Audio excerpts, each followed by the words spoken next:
in New York City doing our Boss in the Chair webisodes from New York City, and I'm so excited to be here. Our next guest is Makho, who's the queen of media and entertainment and content. I can't believe you even could take time to sit with us today. Oh my I'm God. so excited. Well, thank you for having me, and that's so kind. That's probably the kindest thing anyone has ever said, so thank you for The that. queen, no, as you can see. Thank you so much. On the Boss Up, we really try to get under people's journeys, journeys to greatness, journeys to what they might define as success. How have you accomplished some of your goals along the way? And something you said as I was getting to know you is you really stepped out on your own when you weren't feeling fulfilled. Mm-hmm. So what did that mean? How did you know you weren't feeling fulfilled? How did that show up in your energy and in your day? Good question. I think I knew for a fact that I wasn't fulfilled because sometimes we're not honest with ourselves. We know that we're in a situation that's not beneficial for us, Right. but because of money, because of certain situations, finances, family obligations, you stay in it, right? Mm-hmm. But I knew for a fact I'm one of the rare people in the world who wanted to get laid off. So when I got laid off, I was excited, Yes. I was ecstatic. Of course, I was nervous about what the future looked like, but I was like, okay, God has given me another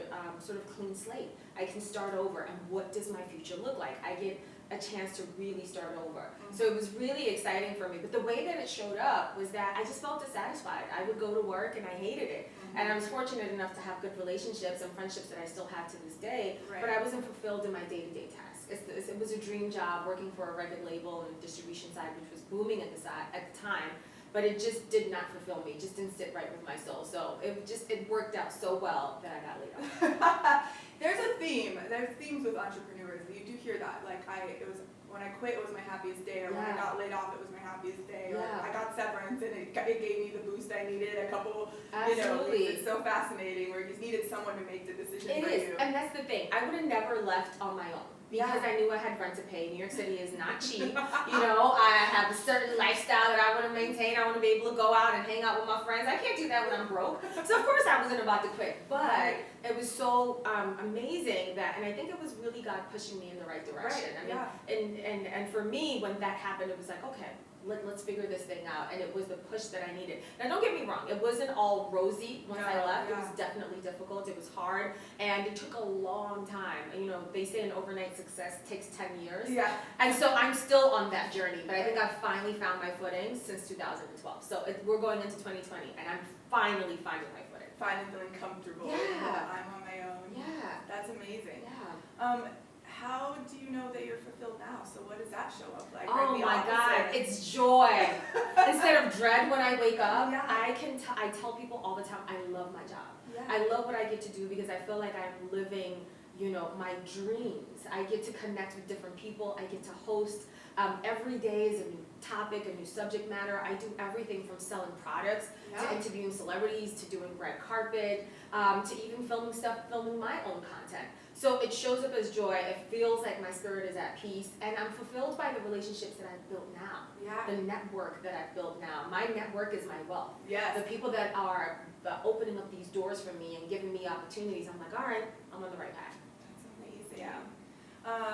If you've been on this entrepreneurial journey, what would you say is sort of the most difficult transition that you had to make as you were building your own enterprise? Yeah, I mean, there were so many. I think the first one obviously was fear.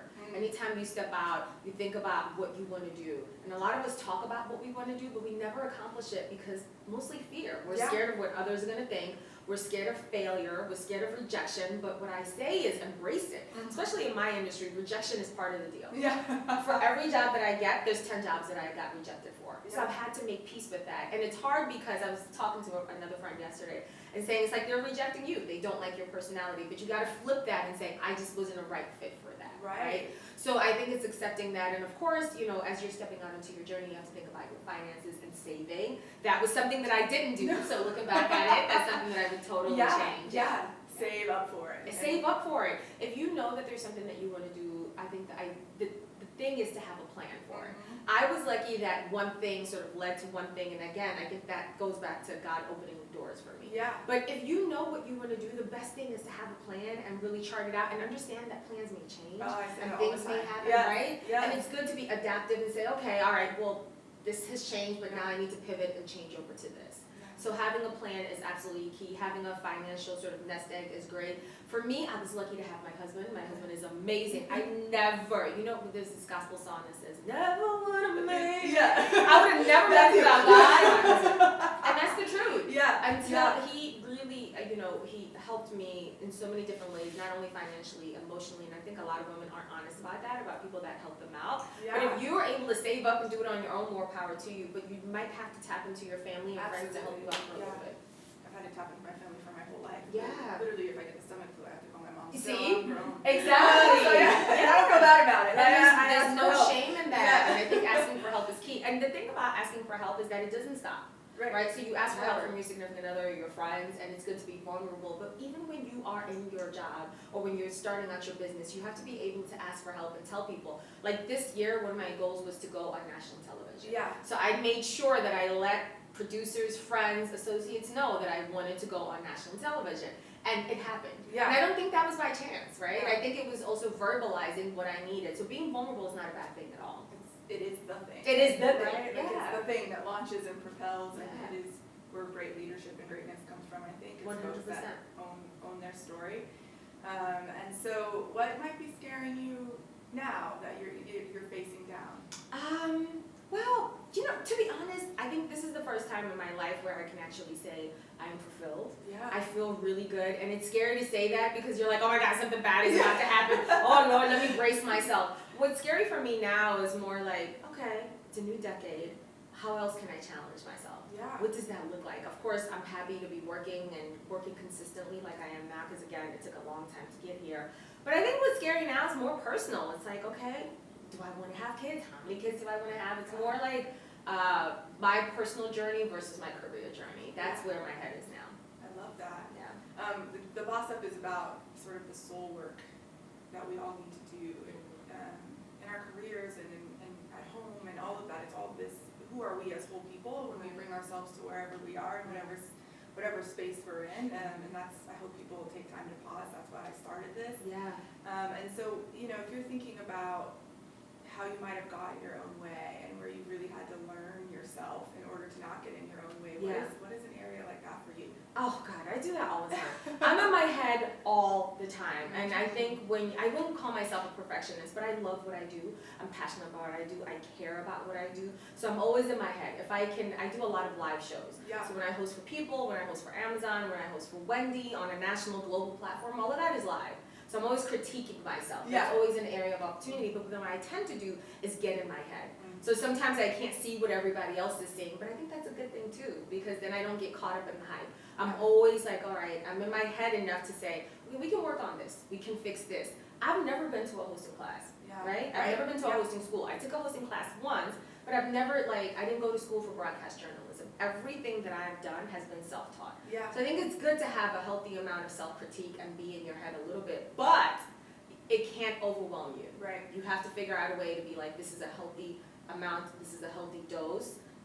These are areas that I can improve on, but I cannot be too hard on myself. That's a good one. I'm very hard on myself. Yeah. No one can critique me the way I can. Yeah. That's how we are as humans. Like, we don't talk to anyone the way we Exactly. talk to ourselves. But it's important to be kind to yourself. Yes. I've noticed, so this past week I was hosting at People, and I was in the main sort of lead. I was the main anchor, right? So I had a lot of headlines. You're talking about headlines for like the first minute of the show. You're kicking it off. You got about 10 minutes to do it, right? So the spotlight is on you. There's a whole control room. There's cameras. There's everyone there. So it's very, very stressful. So there was a moment where I sort of like stumbled in the beginning because I was in my head. Yeah. And in that moment, because it's live, I had to make a split-second decision and say, no. We're going to turn this thing around. We're going to slow down. We're going to own this thing. We're going to project. We're going to give the people the news that they came here for. And I turned it around. And the power of talking to yourself confidently and talking to yourself positively changes everything. It's the game changer. It's the game changer. And it's just so hard, because we are so hard. Like, I journal because I need to get it out of here. And like, as soon as you write it down, you're like, okay, that's really not that big a deal. I'm just gonna think about it for 2 months. Yeah. And if it's a big deal, fix it. Yeah. I'm a problem solver as well. Tactics. I'm not going to dwell on a problem. Okay, do I have a problem doing this? I mess up on words. Okay, we're going to look them up before we go on TV. Yeah. Right? Anything that you have an issue about is fixable. Yeah. And if you can't fix it, then you gotta swallow it and figure out how to be at peace with it. Right. So the idea is not to dwell on it. So yes, self-critique, that's the only way you get better, right? It's good to have a healthy amount of obsession about your craft and your business and whatever you're passionate about, but again, don't let it consume you. Yeah. Figure out areas of opportunity and fix those. What's a book you love that sort of helps Ooh. guide you in this way? A book that I love is, gosh, this is so cliche, The Secret. No, it's not The cliche. I love Secret it. is, oh my God, I love this book so much. It changed the way that I think about my life, the way I think about situations. I have a lot of like phobias and things I'm afraid of, but in the moment, and my friend Rebecca will tell you this, I have to actually verbally talk to myself and be like, this is gonna be okay. Yeah. It's gonna be fine. I'm going to get through this situation. I don't like elevators. I don't like airplanes. I don't like being in small places. Listen, I can tell you my whole life story about things that I'm afraid of. But The Secret, I always go back to that and say, you know what? This worst case scenario that I'm envisioning is not going to happen. Right. Right. And that works in anything. If I'm nervous about hosting in front of 500 people or in front of a global audience, I have to tell myself, this is going to be amazing. Yeah. They're going to love you. It's going to be great. And I always struggle with that because then it feels kind of braggadocious. Feels like you're like being overly confident and arrogant, but no, it's like you have to tell yourself those positive things in order to fulfill. It's a balance of our human, state where we sort of think the worst or we go into these places of fear. That's natural. So you have to overcompensate if you're going to pull yourself out of Without a doubt. So that's something that I've had to teach myself a lot about. What else? What other book do I like?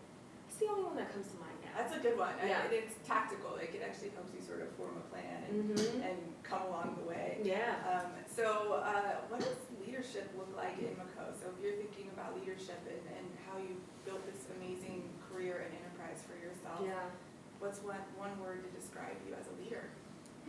That's a good question. I'm not sure myself as a leader. I think a go-getter. Yeah. If I think about myself as a leader, I'm a person who really goes, now that I'm clear and I know exactly what I want, I go after what I want. But I don't just go after it by wishing and hoping that it happens. I actually put in the work to make sure that it happens. Yeah. So if that means reading 10,000 magazines out loud so I can understand what I sound like when I'm on camera, understanding my subject matter, or just being an expert on it, I think being a go-getter and leadership is just, it's synonymous. You have to have both of that. I love that so much. What would you tell all these folks out here watching, who are afraid, and that's so natural to be afraid, and you've had to overcome so many things that you were afraid of in order to build this. So what's a piece of advice you give people or that you've heard that help keep you going? That's helped keep me going. Well, I think there's a famous lyricist who said something along the lines of, don't be scared. Right? Don't be scared means, don't be scared. Yeah. Fear is a healthy part of life. It's okay to be afraid. I mean, we face fear every single day. Again, don't let it consume you. Step out on that journey. I think life is so short. It's so short. Right? And I think if there are things that you are passionate about and ideas that are in your heart and in your mind, pursue them and pursue them relentlessly, right? Yeah. And if you have to pivot and change a little bit, that's okay. Yeah. That's what will ultimately make you successful. So I say step out on faith, have an idea, have a plan, and then go kill it. That's amazing. Yeah. Don't be scared. Don't be scared. Don't be scared. You heard it. No.